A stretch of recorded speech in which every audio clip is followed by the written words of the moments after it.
Salut à tous, très content de te retrouver aujourd'hui pour une nouvelle vidéo sur Bitcoin. Alors aujourd'hui, je vais pas faire dans le catastrophisme puisque ça je le laisse à ceux qui sont sur Twitter et sur YouTube. On va essayer de rester calme et d'analyser ça comme on le fait tous les matins sur ma chaîne. On va essayer de regarder les niveaux qui sont importants. On va essayer de parler de cette dynamique baissière qui s'enclenche et surtout on va regarder ce qui se passe sur les indices américains, parce que moi je trade le Nasdaq, donc je suis très content de cette volatilité, qu'elle soit baissière ou haussière, ça m'est égal, puisque la volatilité reste de la volatilité, et ça se trade très très bien, d'accord. Pour nos investissements long terme, eh bien, acheter du Bitcoin sur les points DCA, donc le dernier point DCA situé autour des 53 000 dollars, nous met quand même à l'abri de cette correction. D'où l'intérêt de bien choisir tes entrées hein, quand tu veux acheter un actif. Et surtout, j'ai pas d'altcoin, hein, j'ai de l'Ether, c'est tout. Donc, je suis pas vraiment exposé en fait sur Doge, sur tous ces trucs-là. Donc, ça aussi, essayez d'éviter de vous positionner sur des low cap parce que c'est le pire truc spéculatif et c'est des machins qui finissent par vous déchirer en fait quand vous avez des retracements. Alors, déjà, ce qu'on peut dire, c'est que ce dump-là, il est principalement lié à la macroéconomie. On a un Trump qui parle beaucoup des tarifs, il surenchère un petit peu, on passe de 10 à 25, à 30, machin. Donc ça, le marché ne l'aime pas du tout. Il déteste ça. Il déteste l'incertitude autour de l'Ukraine, puisqu'on est en plein deal en ce moment. Donc il va y avoir une résolution à tout ça. Mais temporairement, on a aussi des chiffres macroéconomiques qui sont pas terribles, d'accord. Donc le marché corrige, c'est pas que Bitcoin, d'accord, c'est tous les actifs financiers. Là, vous prenez par exemple, on va prendre par exemple, tiens, le S&P 500, on va aller chercher ça, je vais te montrer ça un petit peu, mais c'est exactement là pareil, c'est pareil pour tous les actifs financiers. Donc là, tu vois, on est sur le S&P 500, donc on est quand même sur quelque chose d'énorme. Tu vois que lui, c'est pareil, il y a une énorme ici divergence baissière, qu'on retrouve vraiment sur le prix. Et là, pour le moment, en train de casser des niveaux importants. Donc ce niveau-là, précisément autour des 5800, est un niveau important qui pourrait nous entraîner sur une période comme ça de correction un petit peu plus prolongée. On peut pas vraiment l'écarter. Si on passe en daily, on a toujours cette moyenne mobile que je vais te mettre qui peut servir de support dans un premier temps. Après, on reviendra à BTC, mais moi, dans un premier temps, je pense qu'il est possible qu'on revienne en fait chercher cette moyenne mobile. C'est quelque chose qu'on fait couramment sur des tendances haussières. Là, par exemple, on est venu la chercher une fois, on est revenu chercher une deuxième fois. Il est possible que la première target baissière soit celle-ci. Donc, je m'attends quand même à une réaction sur ces niveaux-là. C'est pareil, hein, si tu prends le Nasdaq, puisque je le connais bien, je le traite tous les matins, c'est exactement la même chose. Hein. On revient très souvent chercher cette moyenne mobile 200. Pourquoi cette moyenne mobile 200, donc tu vois, une fois, deux fois, trois fois, je m'attends à ce qu'on revienne la chercher. Pourquoi on revient la chercher? La moyenne mobile 200, c'est 200 périodes, ça nous permet d'avoir... La moyenne mobile ne peut pas mentir. Les structures peuvent mentir, on peut avoir des M-top, on peut passer dessous, on peut ravaler, etc. Mais la moyenne mobile prend tellement de périodes qu'elle nous permet vraiment de comprendre si le prix est en dynamique haussière ou en dynamique baissière. Et cette moyenne mobile nous dit qu'on est en dynamique haussière, d'accord? Si on vient comme ça chercher la moyenne mobile, qu'on passe au-dessus et qu'ensuite on consolide dessous et qu'on passe sous la moyenne mobile, sur BTC, sur le Nasdaq, sur tous nos indices, alors oui, on sera officiellement en tendance baissière. C'est absolument pas le cas, hein, mais je te dis pas qu'on va pas y arriver. Hein. Je te dis là aujourd'hui, c'est pas le cas. Okay, on a des structures, on a des trucs qui sont quand même franchement pas beaux, on a des grosses divergences baissières, etc. Moi maintenant, j'attends une réaction sur la moyenne mobile 200. On va retourner sur BTC parce que lui, il est principalement... il passe pareil, hein, on a cette moyenne mobile et on va l'étudier ensemble. Donc déjà, ce qu'il faut savoir, c'est que c'est pas sur ces niveaux d'inflexion, précisément sur ces niveaux-là qui sont attendus parce que j'ai déjà fait plusieurs vidéos sur les 84 000 dollars. En décembre, j'en avais déjà parlé, le retour sur la base, c'est quelque chose qu'on avait déjà vu ensemble. Hein.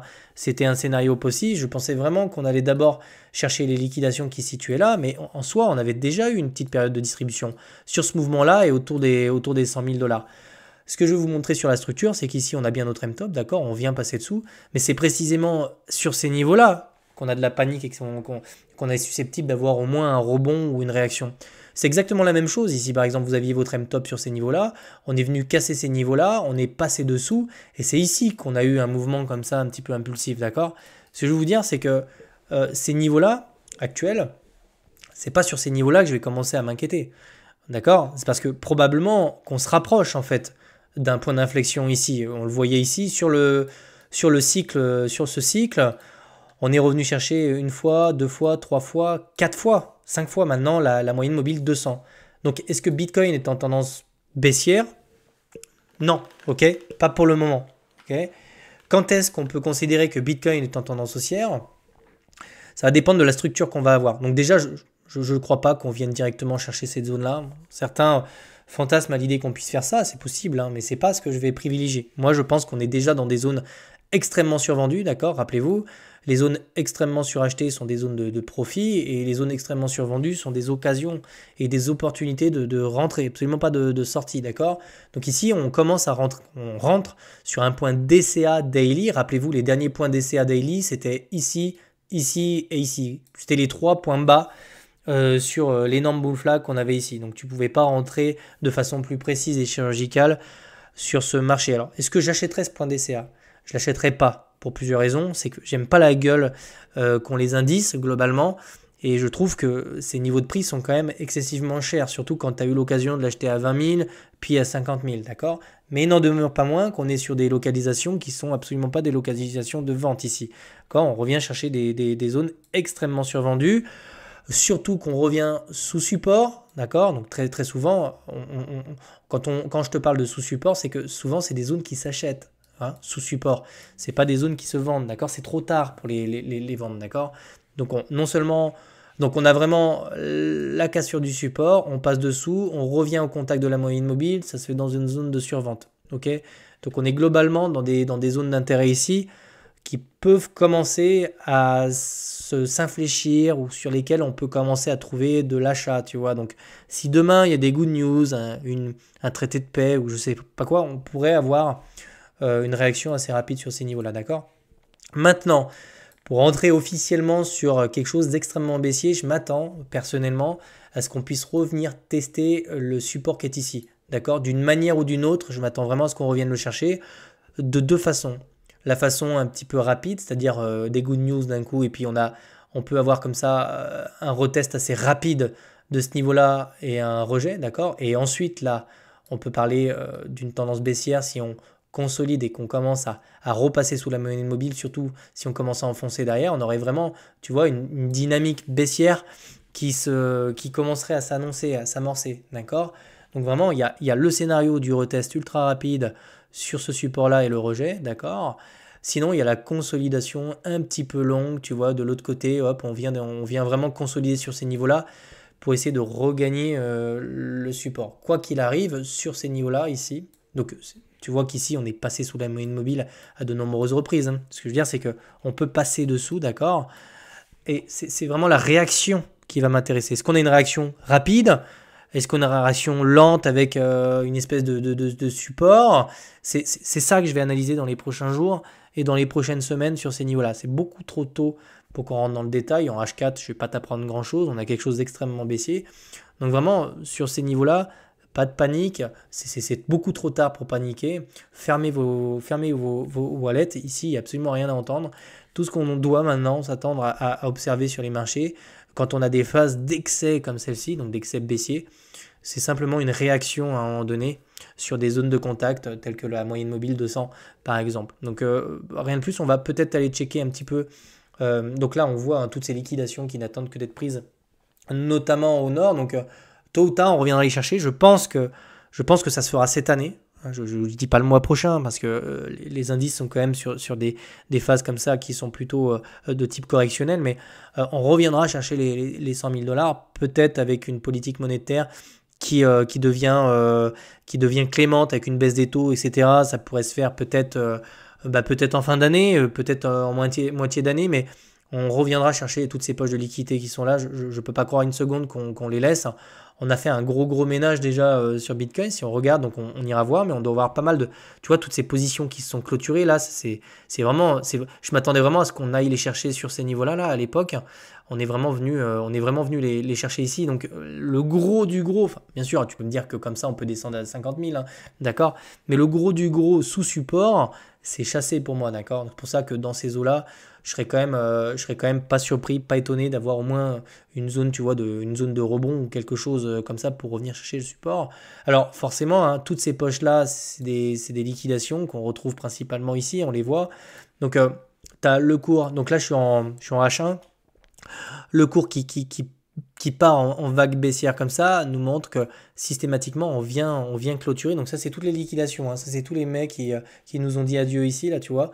On les retrouve en fait, on les retrouve ici sur les positions qui se clôturent. Alors si on enlève les gros portefeuilles, les petits portefeuilles ne font que long.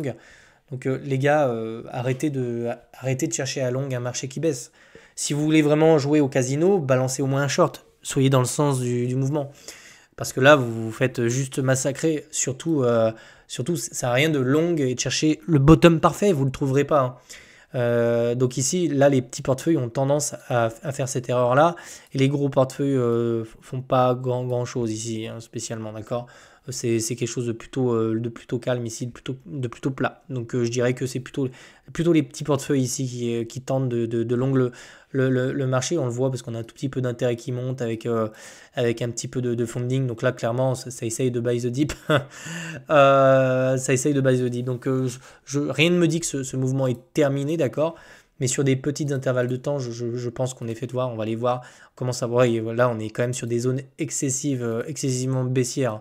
D'accord, donc le temps de trouver une divergence, vous voyez, peut-être une divergence comme ça, hop, on a notre divergence haussière avant d'avoir un rebond technique, d'accord. Mais ça pourrait très bien être sur ces niveaux-là. En tout cas, moi je m'attends à ce qu'on ait une réaction dans les prochaines heures ou dans les prochains jours, à chaque fois qu'on revient chercher des zones comme ça excessivement baissières. Même sur des unités de temps telles que le 4 heures, on a très souvent quand même des réactions derrière. Donc moi je m'attends à ça. Un petit conseil personnel. Quand vous avez un marché qui vous offre une volatilité pareille, vous ne pouvez pas ne pas faire d'argent, surtout si vous tradez régulièrement. C'est des opportunités de dingue ici, hein, en short. Moi, cette semaine, je le partage sur Twitter. Il y a des trades absolument incroyables. Après, on est sur les cryptos et sur les indices. Donc, ne cherchez pas à être contre-courant, vous avez des opportunités de fou. Et pour les investissements long terme, c'est la même chose. Si vous avez du cash ici, vous commencez à retrouver des points d'entrée qui sont quand même de plus en plus intéressants, que ce soit sur les indices ou sur Bitcoin. D'accord? On continuera à mettre à jour cette analyse technique. Je rentrerai plus dans le détail de ce qui se passe à l'intérieur. Pour l'instant, on n'a pas assez de pattern. J'analyserai aussi les cryptos. On ira voir Ethereum aussi, qui est en bas d'un range intéressant à observer. Je vous dis, prenez soin de vous, soufflez, fermez les wallets. Ça sert à rien de paniquer ici. On est probablement assez proche d'une zone de rebond. Je te souhaite de passer une bonne journée et je te retrouve demain. Ciao.